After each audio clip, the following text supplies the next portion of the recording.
ఓయ్ ఓయ్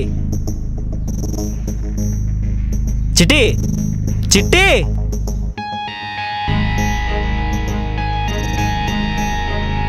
చిట్టి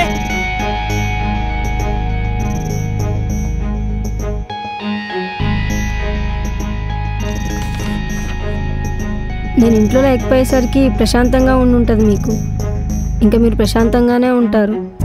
నేను నా స్వార్థం చూసుకొని మీ దగ్గరికి వచ్చాను, కానీ మీది నాలాంటి ఒక జీవితమే అని ఆలోచించలేకపోయాను. ఇంతకాలం చాలా ఇబ్బంది పెట్టాను. ఇంకా నా వల్ల మీకేం ఇబ్బంది ఉండదు. ఎక్కడికి వెళ్ళాలో తెలియదు కానీ వెళ్తున్నా, బాయ్. అన్నట్టు ఆఖరిసారిగా భోజనం వండి పెట్టి వెళ్ళాను. నా మీద కోపం తిండి మీద చూపించకండి.